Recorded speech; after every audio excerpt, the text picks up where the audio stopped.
Okay, now we're going to review problems 4, 5, and 6 from yesterday's work. So you can see up here, number 4 says parallel to y equals 1/4 x plus 6 and passing through the point -2, 3. Okay, well, all I need is the slope and a point, and I can find the equation of the line. So they told me parallel, which means I'm never going to touch, which means I'm rising and running at the same rate. So all they're saying here is whatever the slope this line has, my line is going to have that slope as well. So the only thing I care is 1/4. So my line is going to have a slope of 1/4. It's going to pass through this xy coordinate. That's going to be a correct solution to the equation I'm trying to find. So if I know y equals mx plus b, I know that we're going to pass through the point -2, 3.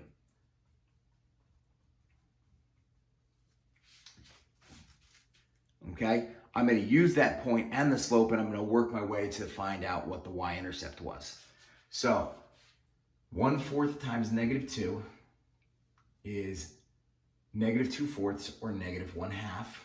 Okay, if I add 1/2 to 3, I get 3.5. Or, better way to write it is 7/2. So that's my y-intercept. My y-intercept is 7/2. Now, y equals 1/4 x plus 7/2. And I have the equation of the line in slope-intercept form, which is correct, but not the form that I want. So we're going to move it into standard. So I'm going to subtract my 1/4 x from both sides. And we get -1/4 x plus y is equal to 7/2. Okay, x and y are on the same side, but x isn't positive. So I'm going to multiply everything by the LCD, which in this case is 4. I also want to switch it to a positive value, so I'm going to multiply through by -4. So -4 times -1/4, anything times its reciprocal is 1, so we're going to get a positive 1x.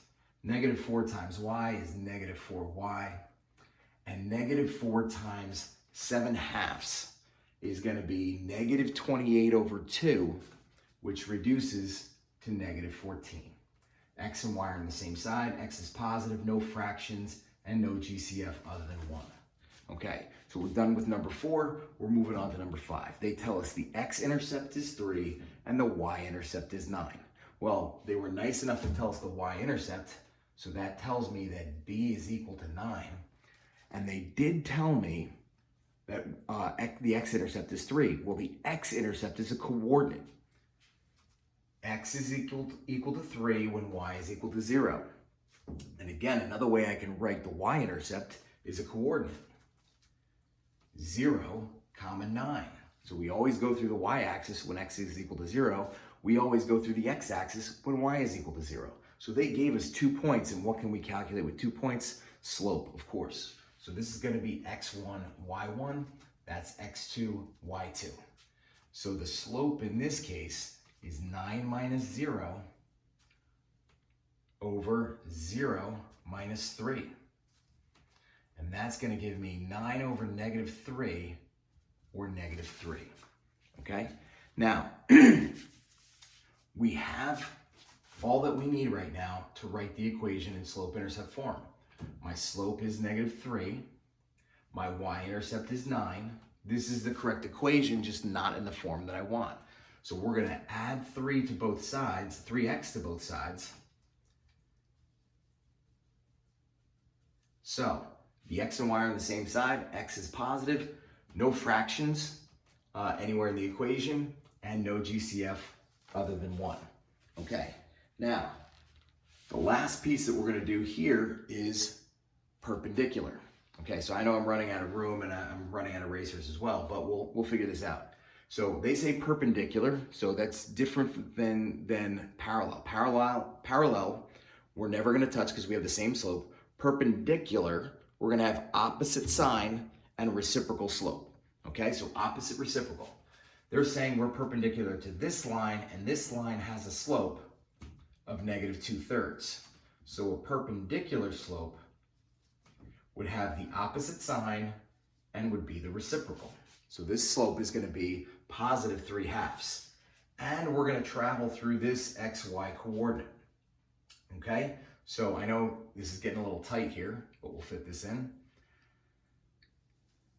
We've got y equals 3/2 x plus b. We need to know what the y-intercept is, and we know a point that this graph has to travel through. So this is a correct solution to the equation we're looking for. So I'll make y equal to 4 and x equal to -8. Okay, so the 3 times -8 gives me -24, divided by 2 gives me -12. We'll add the 12 to both sides, and this is going to give me 16. So we have the equation in slope-intercept form, y equals 3/2 x plus 16. Okay, not the form that we wanted in, so I'm going to move that over here. Okay, we're going to subtract 3/2 x from both sides.